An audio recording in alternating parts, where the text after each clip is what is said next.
போதை மது பழக்கத்தில் சிக்கி பாலியல் வன்கொடுமை புரிகின்ற அந்த நிகழ்வுகள் அதிகமாக தமிழ்நாட்டில் நடந்து கொண்டிருக்கிறது. மகளையே பாலியல் வன்கொடுமைக்கு உள்ளாக்கி கர்ப்பமாக்கிய அந்த நிகழ்வுகள்லாம் நடந்திருக்குது.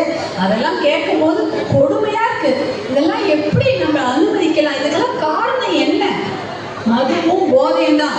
அம்மா, நீங்க தான் இருக்கீங்க, உங்க வீட்டுல அந்த மாதிரி ஏதாவது ஒரு விஷயம் பக்கத்துல தெரிஞ்சா கூட முதல்ல அந்த குழந்தைக்கு பாதுகாப்பு கொடுங்க. ஏன்னா அந்த குழந்தையோ அப்படிப்பட்ட பெண்களுக்கு அந்த மாதிரி ஒரு கொடுமை நடந்ததுன்னா அதுக்கு நம்ம அவங்க மேல விமர்சனம் வைப்பதை விடவும், ஏன் இப்படி நடந்தது அப்படிலாம் சொல்றதை விட அந்த குழந்தைக்கும் அந்த பெண்களுக்கும் நாம தான் பாதுகாப்பு கொடுக்கணும்.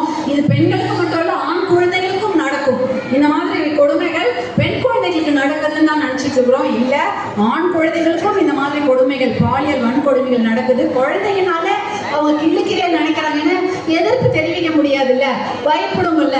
உங்க அம்மாவை கொண்டுடுவேன், உங்க அப்பாவை கொண்டுடுவேன், இல்லை இதை வெளில சொன்னா உனக்கு பெரிய பிரச்சனை, உன்னை எல்லாரும் திட்டுவாங்க அப்படின்னு பயத்திலேயே அந்த ஆண் குழந்தைகளும் பெண் குழந்தைகளும் அதை வெளியே சொல்ல மாட்டாங்க.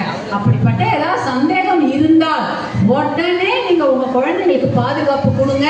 அந்த மாதிரி இடத்துக்கு உங்க குழந்தைங்களை கூட்டிகிட்டே போகாதீங்க. பள்ளிக்கூடத்துல கூட இது நடக்குது. பள்ளிக்கூடத்துல கூட ஆசிரியர்களாலையும் இல்ல வேற யாராவது அங்க இருக்கக்கூடிய ஆண் மக்களால இந்த மாதிரி கொடுமைகள் சின்ன குழந்தைகளுக்கும் பெண் குழந்தைகளுக்கும் நடக்குது. அதனால நீங்க எல்லாம் ஒரு தாய்